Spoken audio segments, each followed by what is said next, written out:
지금 프랑스 요식계가 발칵 뒤집어졌습니다. 한국 음식 때문인데요. 콧대 높던 파리지앵들이 자존심을 내려놓고 줄을 서고 기다리고 있습니다. 프랑스 슈퍼마켓이 아수라장이 됐는데요. 오늘도 품절이래. 우리 어떡해? 그 한가운데엔 모든 걸 잃었던 한 프랑스 셰프. 라면 한 봉지로 수백억 원 기업을 만든 이야기 지금 시작합니다. 여기서 잠깐 구독과 좋아요를 눌러주시면 영상 제작에 큰 도움이 됩니다. 안녕하세요. 마르셀 르클레르입니다. 모든 걸 잃고 바닥에 떨어졌던 그때 오직 라면 한 봉지로 저는 수백억 원 규모의 기업을 일궈냈습니다. 어떻게 가능했냐고요? 오늘 그 믿기지 않는 이야기를 들려드리겠습니다. 저는 파리 중심가에서 라 메종드 마르셀이라는 전통 프랑스 요리 레스토랑을 운영했습니다. 처음엔 정통 비스트로 요리로 손님들의 마음을 사로잡았지만 날이 갈수록 경쟁이 치열해졌어요. 고급 식재료 값은 계속 올라가는데 경제는 침체되고 젊은 손님들은 점점 발길을 끊었습니다. 전통 요리는 인기가 시들해지고 새로운 퓨전 레스토랑들이 뜨면서 매출은 바닥을 쳤죠. 가슴 아픈 순간이었어요. 3대째 이어온 30년 전통의 가게 문을 닫아야 했으니까요. 가족 대대로 내려온 비법 레시피와 오랜 단골 손님들과 작별 인사를 해야 했습니다. 직원들 마지막 월급을 주기 위해 증조할아버지부터 물려받은 와인 컬렉션까지 팔아야 했던 순간은 정말 비참했어요. 몽마르트르 지역의 작은 아파트로 이사했는데 넓은 주방에서 이제는 겨우 2평짜리 주방으로 옮겨가는 현실이 믿기지 않았어요. 한때는 유명 셰프였는데 하루아침에 무명의 실패자로 전락한 것 같았습니다. 밤에는 잠도 못 자고 우울함에 술로 하루하루를 견뎌냈죠. 다시 일어서 보려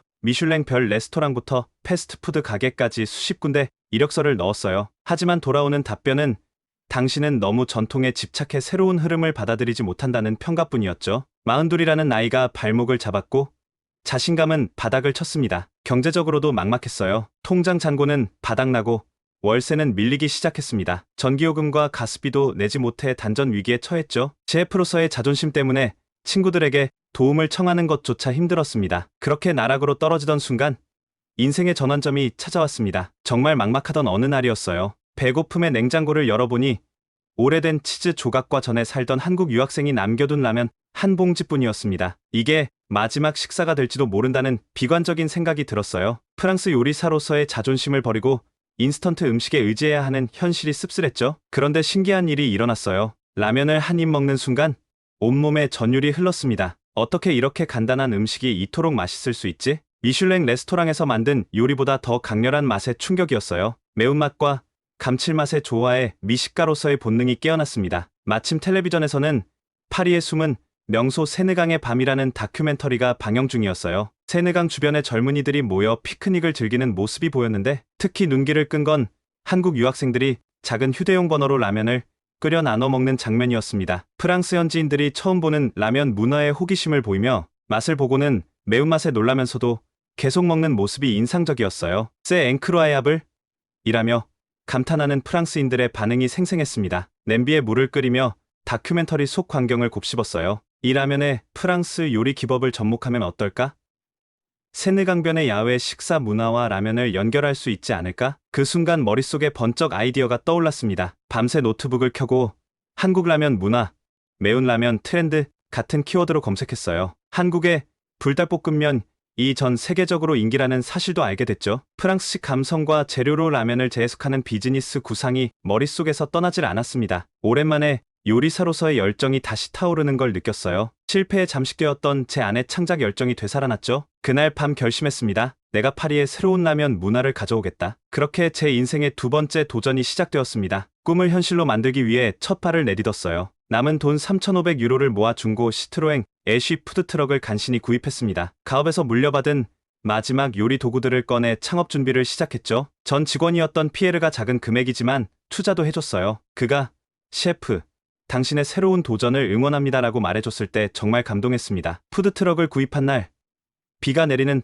파리 교외의 중고차 시장에서 처음 그 트럭을 봤을 때의 느낌이 아직도 생생해요. 녹슨 부분도 있고 엔진도 불안정했지만 제게는 새 출발을 위한 희망의 상징이었습니다. 집으로 운전해 오는 길에 빗속에서 울컥하기도 했어요. 이게 내 마지막 기회일지도 모른다라는 생각이 들었거든요. 직접 손으로 푸드트럭 내부를 고치다가 손가락이 여러 번 다치기도 했어요. 한 번은 금속 파이프에 손을 베어 병원에 가야 했죠. 하지만 아픔도 잊은 채 작업을 계속했습니다. 좁은 공간에 꼭 필요한 장비만 최소화해서 배치했어요. 인덕션 화구 둘, 작은 냉장고 하나, 그리고 기본적인 조리도구가 전부였죠. 제한된 공간에서 최대한의 효율을 내기 위해 밤새 배치도를 그리고 또 그렸어요. 프랑스 감성과 한국 라면, 문화가 어우러진 독특한 인테리어를 완성했죠. 트럭 외부는 세느강의 푸른빛으로 칠하고 내부는 따뜻한 나무 패널로 마감했어요. 작은 공간이지만 손님들이 잠시나마 특별한 경험을 할 수 있도록 세심하게 꾸몄습니다. 그렇게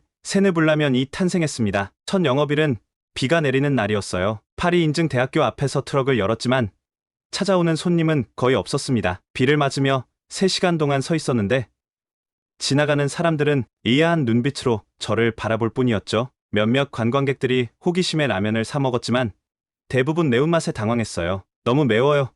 라며 물을 찾는 모습에 실망도 컸습니다. 첫날 매출은 겨우 120유로.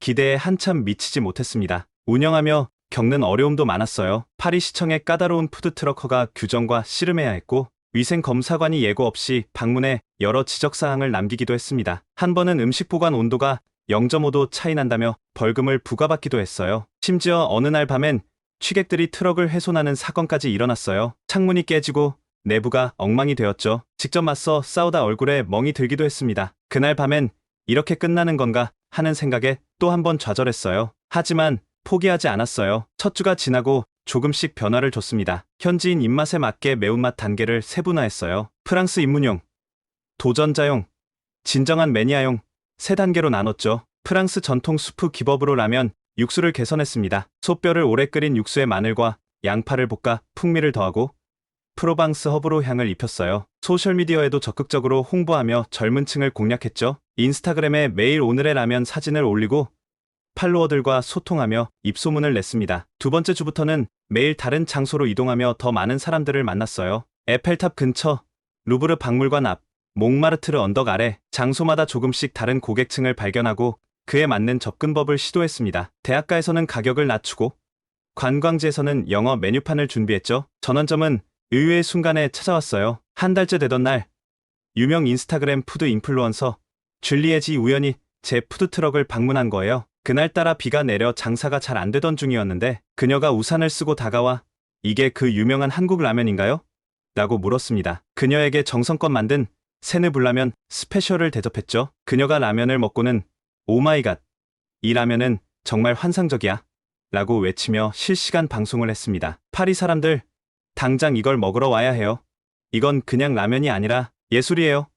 라고 외치는 그녀의 열정적인 추천에 순식간에 시청자 수가 늘어났어요. 그 영상은 하룻밤 사이에 100만 조회수를 돌파했어요. 그렇게 저희 세느불라면은 파리의 핫플레이스로 떠오르기 시작했습니다. 실패해서 다시 일어서는 첫걸음이었죠. 때로는 가장 작은 시작이 가장 큰 변화를 가져온다는 것을 배웠습니다. 줄리엣의 인스타그램 영상 이후 저희 삶은 완전히 달라졌어요. 하룻밤 사이에 제 계정 팔로워가 5,000명이나 늘었고 다음날 아침에 푸드트럭을 열었더니 50명이 넘는 사람들이 줄을 서 있었습니다. 파리에서 줄 서서 먹는 라면이라니 믿기지 않았어요. 프랑스 방송국에서도 연락이 왔어요. 텔레프항에서 아침 프로그램에 출연해달라는 요청이었죠. 생방송에서 라면을 끓이며 제 이야기를 나눴고 진행자가 첫 맛을 본 순간 몽디웨 라고 외쳤을 때 시청자들의 관심이 폭발했습니다. 손님들의 반응에 힘입어 메뉴도 다양하게 확장했어요. 기본 세느불라면에 프랑스 특산물을 접목한 변형 메뉴들을 선보였습니다. 트리프 불라면은 페리고르 지방의 값비싼 송로버섯을 얇게 썰어 올려 고급스러운 향을 더했고 까망베르 불라면은 녹아내리는 치즈의 부드러움과 매운맛의 조화로 많은 사랑을 받았어요. 특히 자랑스러웠던 건 프랑스 요리 기법을 활용한 독자적 육수 개발이었습니다. 소뼈와 달뼈를 오랜 시간 우려내고 여기에 미르프와 당근, 양파, 샐러리를 넣어 깊은 풍미를 더했죠. 한국의 고춧가루와 프랑스 향신료의 절묘한 조화는 전에 없던 새로운 맛을 탄생시켰어요. 단골 손님들도 생겼습니다. 파리 예술대학 학생들은 매주 수요일마다 단체로 찾아왔어요. 그들은 제 라면을 먹으며 예술 프로젝트를 구상한다고 했죠. 점심시간이면 근처 사무실에서 일하는 회사원들이 넥타이를 풀고 찾아왔고 주말에는 가족 단위 손님들이 아이들 손을 잡고 와서 우리 아이에게 새로운 맛을 경험하게 해주고 싶어요 라고 말하곤 했습니다. 매출은 꾸준히 늘어서 일일 매출이 2,000유로를 넘기 시작했어요. 한 달 순이익이 15,000유로를 웃돌게 되었죠. 푸드트럭 하나로 이런 수익을 내는 게 가능할까 싶을 정도였어요. 그렇게 모은 돈으로 마침내 작은 가게를 임대할 계약금을 마련했습니다. 몽마르트르 근처에 있는 작은 공간이었어요. 30평 남짓한 가게였지만 제게는 꿈의 공간이었습니다. 세네강의 분위기를 재현하기 위해 푸른색 물결, 무늬 벽지를 선택하고 작은 조명들로 별빛 같은 분위기를 연출했어요. 더 다양한 메뉴와 특별한 체험을 제공하기 위한 준비에 밤낮 없이 몰두했죠. 그렇게 푸트럭에서 시작한 작은 도전은 실제 가게를 갖는 꿈으로 이어졌습니다. 한때 모든 것을 잃고 절망했던 제가 라면 한 그릇으로 새로운 인생을 시작하게 된 거예요. 누구에게나 두 번째 기회는 있다는 걸 깨달았습니다. 드디어 꿈꾸던 가게 오픈의 날이 왔어요. 푸드트럭의 좁은 공간에서 벗어나 이제는 안정적인 자리에서 제 요리를 선보일 수 있게 되었습니다. 오픈 전날 밤, 가게를 둘러보며 감격의 눈물을 흘렸어요. 몇 개월 전만 해도 저는 월세도 내지 못해 쫓겨날 위기에 처했던 사람이었는데 이제는 제 이름을 건 가게의 주인이 되었으니까요. 첫날부터 가게는 성황을 이뤘어요. 푸드트럭에서 맛보고 반한 손님들이 찾아와 축하해 주셨고 새로운 손님들도 입소문을 듣고 방문했죠. 가게에서는 더 다양한 메뉴와 음료를 제공할 수 있어 좋았어요. 프랑스 와인과 페어링한 라면, 코스 메뉴도 선보였는데 이게 의외로 큰 인기를 끌었습니다. 특히 자랑스러웠던 건 인테리어였어요. 세네강의 분위기를 그대로 재현했거든요. 벽면에는 세네강의 야경을 그린 벽화를 그리고 천장에는 별빛 같은 작은 조명들을 매달았습니다. 심지어 가게 한쪽에는 작은 물줄기를 흐르게 해서 강가에 앉아있는 듯한 느낌을 줬죠. 그러나 성공에는 항상 그림자가 따르는 법이었어요. 제 가게가 인기를 얻자마자 옆 건물에 새로운 라면 가게가 문을 열었습니다. 운영자는 다름 아닌 전 직원 소피였어요. 그녀는 파리불라면이라는 이름으로 제 레시피를 거의 그대로 복사한 메뉴를 판매하기 시작했죠. 소피는 제가 개발한 새 메뉴가 나오면 며칠 뒤 같은 메뉴를 내놓았어요. 더 심각했던 건 그녀가 샤파리 같은 소셜미디어에 진짜 프랑스식 라면을 맛보고 싶다면 여기로 오세요라는 비방성 광고를 올리기 시작한 거였죠. 손님들 사이에서도 우리 두 가게를 비교하는 이야기가 퍼졌어요. 경쟁은 점점 치열해졌습니다. 소피의 가게는 저보다 가격을 20% 낮추고 양을 늘리는 전략을 썼어요. 파리에서 가장 매운 라면이라는 과장된 홍보로 호기심 많은 젊은이들을 끌어모았죠. 처음에는 그녀의 가게가 더 붐비는 날도 있어서 마음이 아팠어요. 하지만 곧 저만의 차별화 전략이 필요하다는 걸 깨달았습니다. 진짜 경쟁은 맛보다는 경험에 있다고 생각했어요. 그래서 라면을 단순한 음식이 아닌 특별한 경험으로 승화시키기로 했죠. 각 테이블마다 작은 인덕션 버너를 설치해 손님들이 직접 라면을 끓일 수 있게 했어요. 그리고 라면 레시피 카드와 함께 다양한 토핑을 제공했죠. 손님들은 자신만의 라면을 직접 만들어 먹는 과정에서 새로운 즐거움을 찾았습니다. 마치 세네강변에서 친구들과 함께 라면을 끓여 먹는 것 같은 경험이었죠. 매주 수요일 저녁에는 라면과 와인의 밤이라는 이벤트도 시작했어요. 소믈리에를 초청해 각 라면 메뉴와 어울리는 와인을 추천받고 시음회를 개최했죠. 매운맛과 탄닌의 조화, 감칠맛과 산미의 균형 같은 새로운 미식 경험을 제공했습니다. 이건 소피의 가게에서는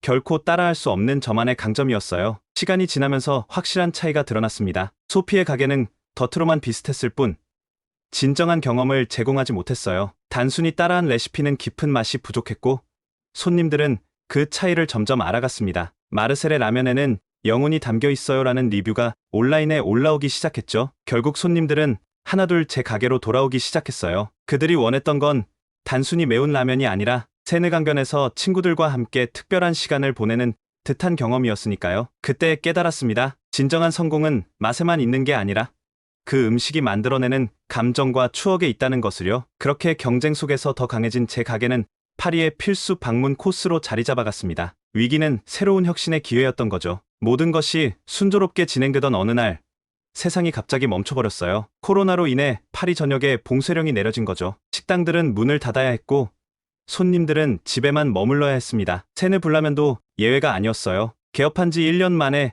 다시 문을 닫아야 하는 상황에 가슴이 무너지는 것 같았습니다. 가장 걱정됐던 건 제 직원들이었어요. 푸드트럭 시절부터 함께해온 5명의 스태프들에게 월급을 주지 못하게 될까봐 밤잠을 설쳤죠. 다시 모든 것을 잃는 건 아닐까 하는 두려움이 엄습했어요. 그래도 한번 실패를 경험했기에 이번엔 달랐습니다. 위기 속에서도 기회를 찾을 수 있다는 믿음이 있었거든요. 긴급하게 줌으로 직원들과 미팅을 가졌어요. 우리는 이미 한번 바닥에서 다시 시작했던 경험이 있어. 이번에도 할 수 있어라고 격려했죠. 함께 새로운 비즈니스 모델을 고민했습니다. 가장 먼저 생각한 건 배달이었어요. 하지만 라면은 배달에 적합하지 않았습니다. 국물은 쏟아지고 면은 불어버리고 무엇보다 직접 끓여 먹는 경험이라는 저희 가게의 핵심 가치가 사라지는 문제가 있었죠. 그냥 배달을 시작하는 건 저희의 정체성을 포기하는 것과 다름없었어요. 고민 끝에 번뜩이는 아이디어가 떠올랐습니다. 음식이 아닌 경험을 배달하면 어떨까?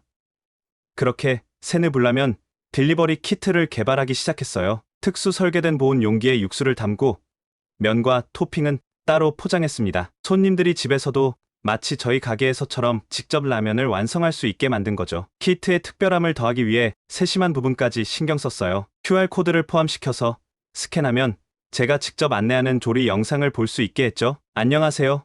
마르셀입니다. 오늘 저와 함께 완벽한 세느불라면을 만들어 보세요 라고 시작하는 영상에서 마치 옆에서 함께 요리하는 것처럼 친근하게 안내했습니다. 또한 키트에는 세느강 분위기를 재현할 수 있는 작은 장식품들과 양초도 넣었어요. 어둠 속에서 양초를 켜고 라면을 즐기면 마치 세느강변의 야경을 보며 식사하는 기분이 들도록 말이죠. 프랑스 와인 추천 카드와 간단한 한국 문화 설명서도 포함시켰습니다. 온라인 마케팅도 강화했어요. 인스타그램에서 매주 목요일 저녁 라이브 쿠킹 클래스를 진행했고 고객들과 함께하는 세느불라면 챌린지라는 해시태그 캠페인도 시작했습니다. 집에서 세느불라면 키트로 요리한 모습을 공유하면 다음 주문 시 10% 할인 혜택을 주는 이벤트였죠. 유명 인플루언서들에게 키트를 무료로 보내 입소문을 내는 전략도 폈어요. 예상 밖의 성공을 거두었습니다. 키트 출시 첫 주에만 2,000개가 완판되었고 소셜미디어에서는 세느불라면 챌린지 해시태그가 트렌딩 토픽에 올랐어요. 팬데믹으로 집에 갇힌 사람들에게 특별한 경험을 선사한다는 콘셉트가 큰 호응을 얻었습니다. 처음에는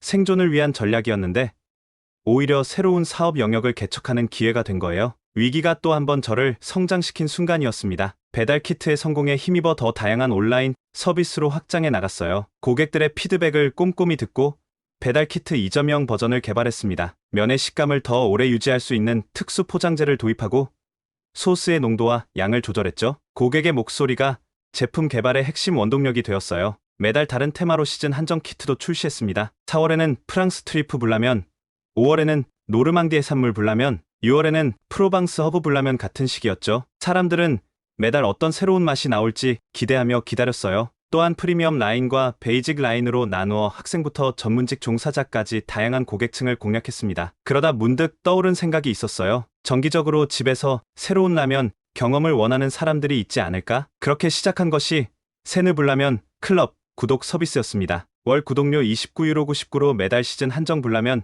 키트와 특별 구성품을 받을 수 있는 서비스였죠. 구독자들에게는 특별한 혜택도 제공했어요. 제가 직접 작성한 비하인드 스토리가 담긴 뉴스레터를 받을 수 있었고 프랑스 요리와 한국 라면, 문화의 융합에 관한 흥미로운 콘텐츠도 제공했습니다. 때로는 제 고향 프랑스 시골의 향신료 이야기부터 한국 전통 발효, 스쿰의 비밀까지 음식 문화에 관한 깊이 있는 이야기를 나눴죠. 출시 일주일 만에 5,000명의 구독자를 확보했어요. 수요가 너무 많아 대기자 명단까지 생겼죠. 매달 첫째 주 화요일 구독 박스가 배송되는 날이면 소셜미디어가 세느불라면 언박싱 영상으로 가득 찼습니다. 특히 놀라웠던 건 구독 유지율이었어요. 평균 6개월 이상 꾸준히 구독을 유지하는 충성 고객이 많았죠. 온라인 커뮤니티도 자연스럽게 형성되었어요. 페이스북에 세느불라면 매니아 그룹을 만들었는데 회원들이 서로 창의적인 토핑과 조리법을 공유하기 시작했습니다. 어떤 분은 집에서 기른 허브를 활용한 라면 레시피를, 또 다른 분은 와인과 페어링한 특별한 식사법을 올리셨죠. 매달 한 번씩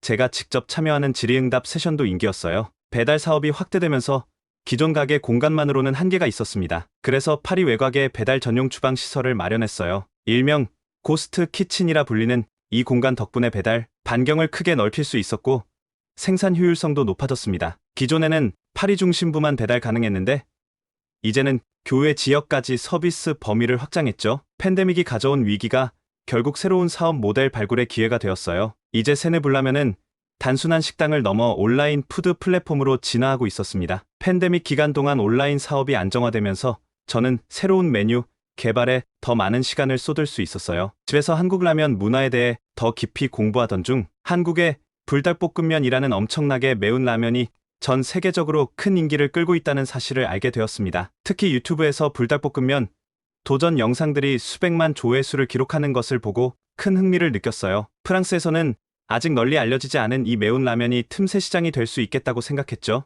그래서 본격적인 불닭볶음면 연구를 시작했습니다. 우선 한국 식품 수입업체를 통해 다양한 종류의 불닭볶음면을 구해 맛을 분석했어요. 그리고 프랑스 감성을 더한 창의적인 변형 메뉴를 개발하기 시작했죠. 프로방스 허브 불닭은 라벤더와 타임의 향긋함을 더했고 블루치즈 불닭은 로크포르 치즈의 강한 풍미와 매운맛의 충돌로 독특한 맛을 만들어냈습니다. 특히 공들인 부분은 와인과의 페어링이었어요. 프랑스인들의 식문화에 자연스럽게 녹아들기 위해서였죠. 매운맛을 중화시켜주는 약간 단맛이 도는 백포도주나 강한 풍미를 보완해주는 탄닌이 풍부한 적포도주 등 다양한 조합을 시험했습니다. 봉쇄령이 완화되고 가게가 다시 문을 열게 되었을 때 저는 세느 불닭 챌린지라는 이벤트를 시작했어요. 가장 매운 등급의 불닭볶음면을 3분 안에 완식하면 식사비를 전액 면제해주고 명예의 전당에 이름을 올려주는 도전이었죠. 도전 과정을 소셜미디어에 올리도록 권장했고 이는 빠르게 바이럴 마케팅 효과를 가져왔습니다. 파리의 젊은이들 사이에서 주말마다 친구들과 함께 세느 불닭 챌린지에 도전하는 것이 하나의 문화로 자리 잡기 시작했어요. 매주 토요일 저녁이면 가게 앞에 긴 줄이 늘어섰고 도전자들의 매운맛과의 사투가 펼쳐졌죠. 지켜보는 사람들의 응원과 환호성이 가게를 가득 채웠습니다. 결정적인 전환점은 프랑스의 유명 래퍼 MC 솔레르가 제 가게를 방문했을 때였어요. 그는 친구들과 함께 불닭 챌린지에 도전했는데 몇 입 먹고는 마 디유, 이건 불이 아니라 지옥이다 라고 외치며 물을 들이켰죠. 그 영상이 그의 인스타그램에 올라가고 삽시간에 확산되면서 세느 불라면은 전국적인 화제가 되었습니다. 유명인들의 방문이 이어졌고 패션 모델들, 배우들, 인플루언서들이 앞다투어 챌린지에 참여했어요. 그들이 올린 영상들은 수백만 조회수를 기록했고 이는 또다시 더 많은 사람들을 제 가게로 이끌었습니다. 문제는 수요를 감당할 수 없게 된 거였어요. 불닭볶음면의 인기가 폭발적으로 늘면서 파리 전역의 아시안 마트에서 품절 사태가 발생했습니다. 수입업체조차도 주물량을 맞출 수 없어 공급이 크게 부족해졌죠. 일반 소비자뿐 아니라 레스토랑도 불닭볶음면을 구하기 어려워진 상황이었어요. 저희 가게도 예외는 아니었습니다. 주요 메뉴가 된 불닭볶음면을 제공하지 못하게 되자 손님들의 실망이 커져갔어요. 불닭 없는 세느 불라면이라니라는 말까지 들려오기 시작했죠. 매출이 하락하고 가게 운영의 위기가 찾아왔습니다. 그럼에도 불닭 열풍은 계속되었어요. 특히 10대들 사이에서는 불닭 소스를 생일 선물로 주고받는 문화까지 생겼고 소셜미디어에는 불닭이 곧 사랑이라는 해시태그가 유행했습니다. 불닭볶음면은 이제 단순한 음식을 넘어 하나의 문화 현상이 되어가고 있었어요. 저는 다시 한번 결단의 순간에 직면했습니다. 이대로 품절 상태를 기다릴 것인가? 아니면 우리만의 해결책을 찾아볼 것인가? 결국 제가 선택한 길은 독자적인 소스 개발이었습니다. 불닭볶음면 품절 사태는 우리 가게의 큰 위기였지만 동시에 새로운 도약의 기회가 되기도 했어요. 저는 고민 끝에 우리만의 불닭 소스를 직접 개발하기로 결심했습니다. 한국 제품에 의존하지 않고 안정적인 공급망을 확보하면서도 우리만의 특별함을 더할 수 있는 길이라고 생각했거든요. 하지만 소스 개발은 생각보다 훨씬 어려웠어요. 첫 번째 시도에서는 매운맛만 너무 강조되어 입안을 불태울 뿐 깊은 맛이 부족했습니다. 손님 한 분이 불지옥이네요 라며 물을 한 사발 들이키셨죠. 두 번째 시도에서는 반대로 너무 순해서 이게 불닭인가요?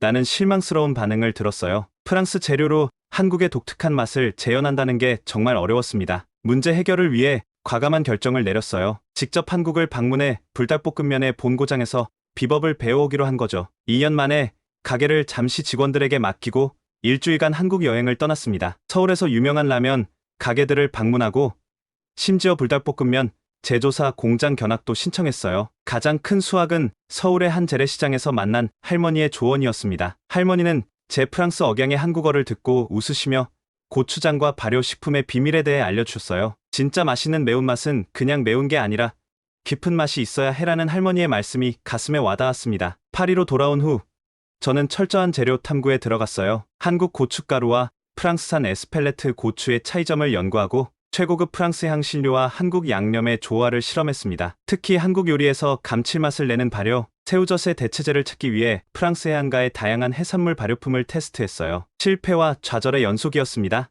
11번째 시도에서는 너무 짜서 폐기해야 했고 15번째 시도에서는 발효 과정에서 이상한 냄새가 나서 실패했어요. 하지만 포기하지 않았습니다. 마침내 17번째 시도에서 완벽한 세느 불라면 소스가 탄생했어요. 성공의 비결은 제가 직접 비밀리에 추가한 특별 재료였습니다. 프랑스 남부에서만 자라는 특별한 허브와 한국 시장에서 가져온 발효 양념을 특별한 비율로 배합한 거죠. 매운맛과 감칠맛의 완벽한 균형을 이룬 소스는 처음 맛본 순간 유레카를 외치게 만들었어요. 이 소스의 특별함은 곧 입소문을 타기 시작했습니다. 프랑스 유명 미식가 앙드레 뒤피에는 이것은 단순한 매운맛이 아니라 깊이 있는 미식 경험이라고 평했어요. 매운맛에 익숙하지 않은 프랑스인들도 처음엔 매워서 깜짝 놀랐는데 계속 먹게 되는 중독성이 있다며 반했습니다. 놀라운 점은 한국인 관광객들의 반응이었어요. 그들은 원조 불닭보다 더 맛있다라는 평가를 내렸고 소스의 정통성과 창의성에 감탄했습니다. 소셜미디어에는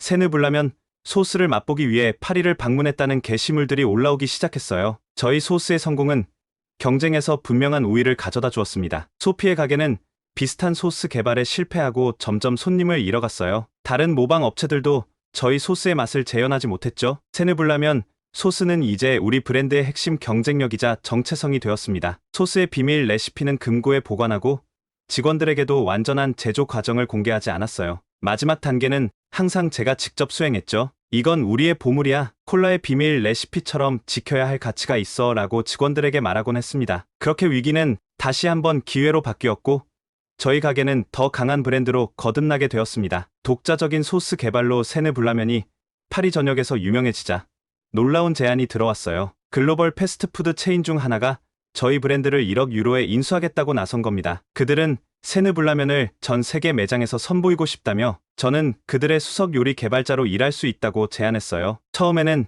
정말 흔들렸습니다. 1억 유로라니 상상도 할 수 없는 금액이었으니까요. 몇 년 전 월세도 내지 못해 불안에 떨던 제가 이제는 큰 부자가 될 수 있다니? 게다가 세계적인 체인을 통해 제 요리를 더 많은 사람들에게 알릴 수 있다는 것도 매력적이었습니다. 하지만 며칠을 고민하고 계약서를 검토하면서 마음 한켠에서 불편함이 느껴졌어요. 그들의 사업 계획은 세느불라면의 이름과 레시피만 가져가고 제가 한국 문화에서 배운 가장 소중한 가치인 정은 완전히 무시하고 있었거든요. 계약서에는 효율성 향상이라는 명목으로 정나눔 테이블을 없애고 표준화를 위해 직원들과의 가족 같은 관계도 기업식 관리로 바꾸는 내용이 있었어요. 그들은 세느불라면을 단순한 상품으로 보았지만 저에게 이 브랜드는 한국에서 배운 정과 따뜻함이 담긴 문화적 공간이었습니다. 결정적인 순간은 한국인 단골 손님 할머니가 주신 말씀을 떠올렸을 때였어요. 마르셀, 당신 가게는 음식보다 정이 더 맛있어요. 이건 돈으로 살 수 없는 거예요. 그때 깨달았습니다. 제가 만든 세느불라면은 단순한 사업이 아니라 한국의 정서와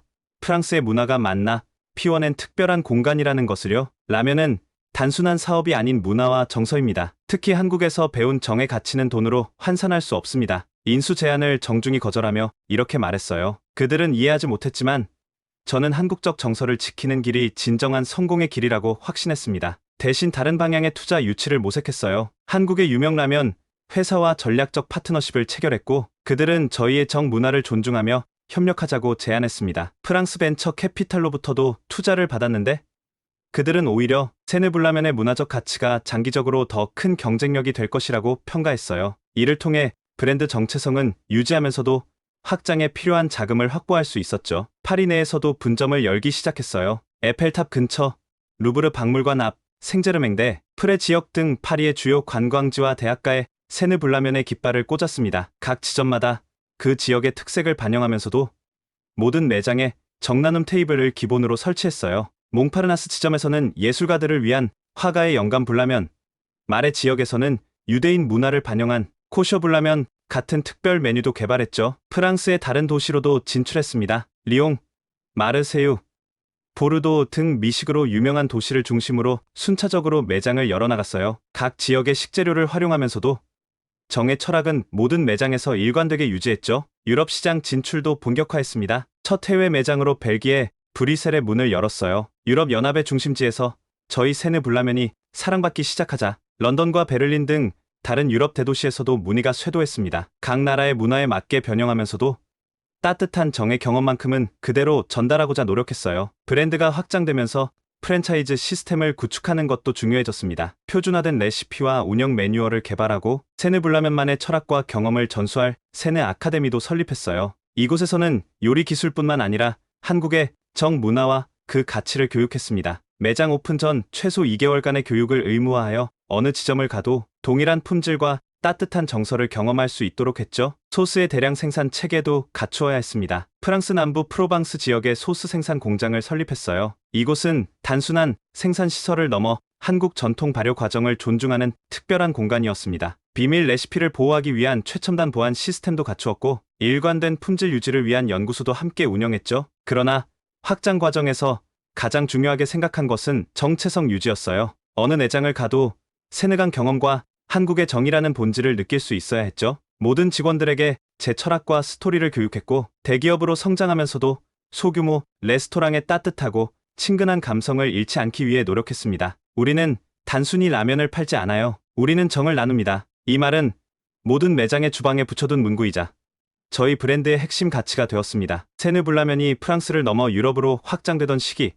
저는 10년 만에 한국을 다시 방문할 기회가 생겼어요. 서울에서 열리는 프랑스 한국 음식 문화 교류 행사의 주빈으로 초청받은 거였죠. 프랑스 음식을 한국에 소개하러 갔던 제가 오히려 더 큰 영감과 인연을 얻고 돌아오게 될 줄은 몰랐습니다. 행사 첫날, 통역사로 소개받은 지수라는 한국인 셰프를 만났어요. 그녀는 파리에서 요리를 공부하고 서울로 돌아와 작은 프랑스 레스토랑을 운영하고 있었죠. 단순한 통역을 넘어 그녀는 두 나라의 음식 문화를 깊이 이해하는 진정한 가교 역할을 해주었습니다. 저와 지수는 음식에 대한 공통된 열정으로 금세 가까워졌어요. 지수의 안내로 한강을 방문했을 때의 경험은 정말 특별했습니다. 한강변에서 다양한 세대가 모여 라면을 나눠 먹는 모습이 제 마음을 사로잡았어요. 할아버지부터 어린아이까지 모두가 하나의 냄비를 둘러싸고 웃고 이야기하는 모습이 너무 아름다웠습니다. 파리에서는 이렇게 낯선 사람들과 음식을 나누는 문화가 점점 사라지고 있어요라고 말했더니 지수는 빙그레 웃으며 이게 바로 우리가 정이라고 부르는 거예요라고 대답했습니다. 정이 뭐죠? 제가 물었어요. 말로 정확히 설명하기 어려워요. 함께 나누는 따뜻한 마음, 서로를 위하는 깊은 유대감 같은 거죠. 우리 한국인의 정서 중 가장 소중한 가치예요. 그날 밤, 지수와 함께 서울의 전통시장을 방문했어요. 시장 상인들이 우리에게 맛보라며 음식을 건네는 모습, 손님과 주인 사이의 정겨운 대화, 그리고 음식을 통해 서로 연결되는 모습이 마음에 깊은 인상을 남겼습니다. 특히 한 작은 분식집에서의 경험은 잊을 수 없어요. 할머니가 운영하는 그 가게는 메뉴판도 없이 손님들에게 오늘은 이게 맛있어, 한번 먹어봐라며 음식을 권하셨죠. 거기서 먹은 떡볶이는 단순한 맛이 아닌 할머니의 정성과 따뜻함이 담긴 특별한 경험이었습니다. 지수와 일주일을 함께하며 저는 점점 한국 문화의 깊이와 정의 의미를 이해하게 되었어요. 그리고 문득 깨달았습니다. 내가 파리에서 팔고 있는 건 단순한 매운 라면이 아니라 함께 나누는 정이었구나. 파리로 돌아온 후 저는 세느블라면의 모든 매장에 새로운 철학을 도입했어요. 단순한 음식점을 넘어 문화적 교류의 공간으로 만들고자 했죠. 매주 수요일 저녁에는 라면 랭귀지 나이트를 시작했어요. 한국어를 배우고 싶은 프랑스인들과 프랑스어를 배우고 싶은 한국인들이 모여 언어를 교환하며 함께 라면을 즐기는 시간이었죠. 지수와는 계속 연락을 주고받으며 그녀를 파리로 초청해 한국 문화 특강 시리즈를 진행하기도 했어요. 한국의 정, 프랑스의 테이블에서 피어나다라는 주제로 열린 이 강연은 매번 매진을 기록했습니다. 또한 직원들을 대하는 방식도 달라졌어요. 한국식 가족 경영 철학을 도입해 직원들을 단순한 종업원이 아닌 함께 성장하는 가족처럼 대하기 시작했습니다. 매달 한 번씩 전 직원이 모여 함께 식사하고 서로의 이야기를 나누는 정나눔의 날도 만들었어요. 각 매장에는 정나눔 테이블이라는 특별한 공간도 마련했습니다. 혼자 온 손님들이 서로 모여 앉아 대화하며 식사할 수 있는 공간이었죠. 처음에는 낯설어하던 프랑스 손님들도 점차 이 문화에 적응하며 새로운 인연을 만들어가는 모습을 볼 수 있었어요. 그렇게 한국의 정 문화는 세느블라면의 정체성으로 자리 잡아갔고 지수와의 인연은 제 인생과 사업에 놀라운 변화를 가져다 주었습니다. 시간이 흐르면서 지수와 저의 관계는 단순한 사업 파트너십을 넘어 더 깊은 인연으로 발전해갔어요. 그녀가 자신의 서울 레스토랑을 접고 파리로 이주해 세느블라면의 문화 디렉터로 합류했을 때 우리는 브랜드의 새로운 미래를 함께 그리기 시작했습니다. 지수는 한국의 정서를, 저는 프랑스의 미식 문화를 담당하며 두 문화가 조화롭게 어우러진 브랜드 비전을 만들어갔어요. 때로는 의견 충돌도 있었지만 그 과정 자체가 저희 브랜드의 정체성을 더 풍성하게 만들어주었죠. 다른 시각이 만나 더 넓은 세계를 보게 되는 거예요 라고 지수가 말했던 게 기억나네요. 우리의 글로벌 확장 전략에도 정의 개념이 중심이 되었어요. 유럽을 넘어 북미와 아시아 시장에 진출할 때도 단순히 프랜차이즈를 늘리는 것이 아니라 각 지역 문화와 조화를 이루는 집 같은 공간을 만드는 데 초점을 맞췄습니다. 뉴욕 지점은 브루클린 예술가들의 모임 장소가 되었고 도쿄 지점은 일본과 한국, 프랑스 문화의 독특한 융합을 보여주었죠. 지수와 함께한 여정은 저에게 많은 깨달음을 주었어요. 한때는 모든 것을 잃고 라면 한 봉지밖에 없던 제가 이제는 전 세계에 수십 개의 매장을 가진 브랜드의 주인이 되었습니다. 하지만 그보다 더 소중한 것은 다른 문화와 사람을 통해 얻은 깊은 인연과 배움이었어요. 실패는 가장 큰 스승이었고 정은 가장 큰 선물이었습니다. 인터뷰에서 자주 하는 말이에요. 전통과 혁신 사이의 균형.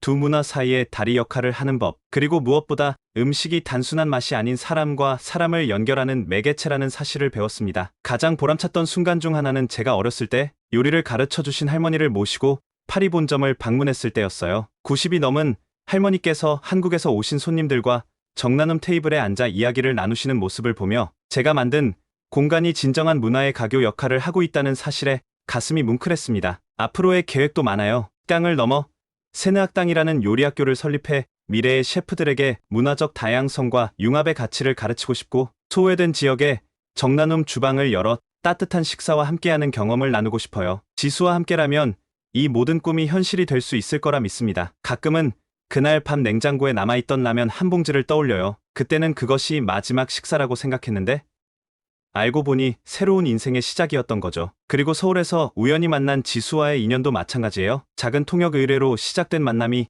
인생을 함께 나누는 관계로 발전하다니, 정말 인생은 예측할 수 없는 여정인 것 같아요. 세느불라면의 이야기는 단순한 성공 스토리가 아니에요. 이것은 서로 다른 문화가 만나 더 아름다운 무엇인가를 창조할 수 있다는 희망의 메시지입니다. 저희의 브랜드 책자에 적힌 이 문장은 지수와 제가 함께 만들어온 여정의 본질을 담고 있습니다. 라면 한 그릇으로 시작된 이 여정이 앞으로 어디로 이어질지 저도 모릅니다. 하지만 확실한 건 프랑스와 한국, 두 문화 사이의 다리를 계속 만들어가며 더 많은 사람들과 정을 나누고 싶다는 것이에요. 그것이 제 인생의 사명이 되었습니다. 지금까지 프랑스의 작은 푸드트럭에서 시작해 전 세계로 정을 전파한 마르셀 셰프의 이야기 어떠셨나요? 단 한 봉지의 라면이 인생을 바꾸고 한 문화의 따뜻함이 또 다른 문화를 움직였습니다. 이 영상이 마음에 드셨다면 좋아요와 구독으로 저희와 계속 함께 해주세요. 여러분의 따뜻한 관심이 다음 이야기를 만드는 힘이 됩니다. 감사합니다.